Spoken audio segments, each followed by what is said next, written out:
A man by the name of Matt Van Swol, who is a photographer, and he used to be a photographer, I guess, for a whole host of companies, including Apple.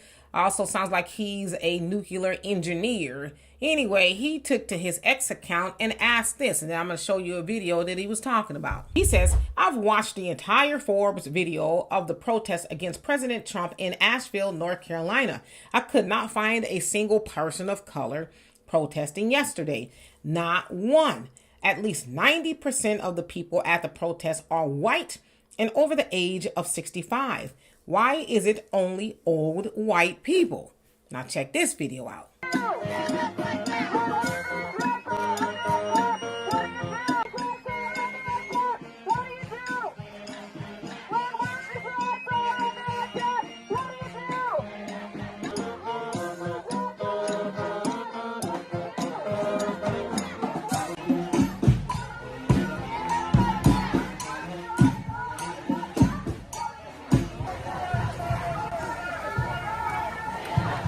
So as you saw, that was low-key kind of jamming, right? The rhythm section was off a little bit, but hey, they was jamming. Whatever the case is, so basically they're protesting against billionaires, right?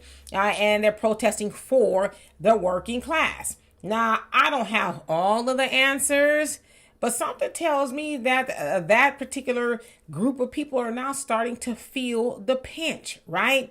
They're starting to see that the things that they probably championed for their whole lives, because, they're in North Carolina, very, adverse to everybody else who's not white down there.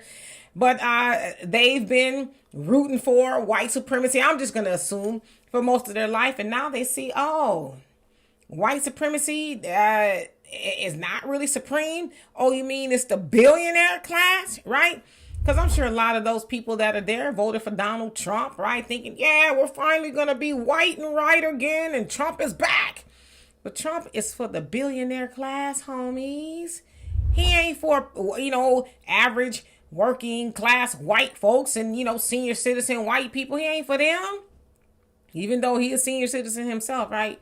He's for the billionaire class. Because the billionaire class, whether it's here in America or abroad, they are funneling money toward things that he likes and wants, right? Like that $400 million plane that they say he might be taking with him when he leaves office. He got it from the Middle East, right? Qatar, to be exact. They said, here, you need a new Air Force One. And he says, I do, don't I? Right?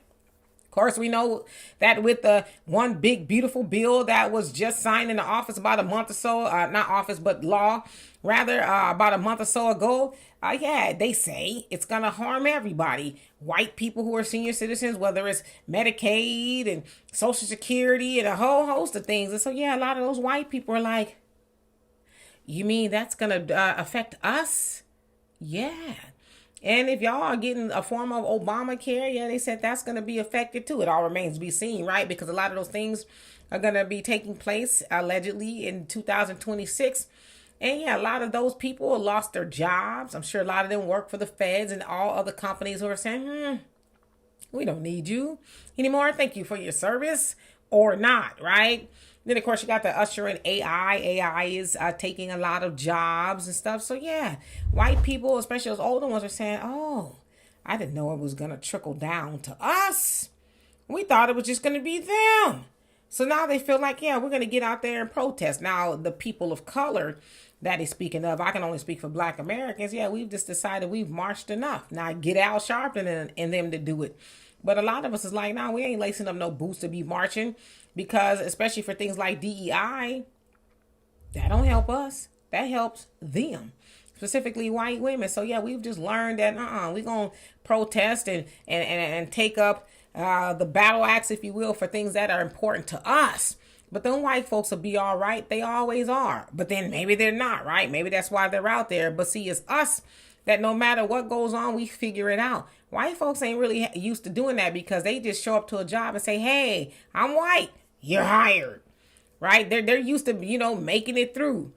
So this is a trying time for them. So that's why they're out there with the rhythm section, really trying to raise attention to, we hate the billionaires, and, now we care about the working class.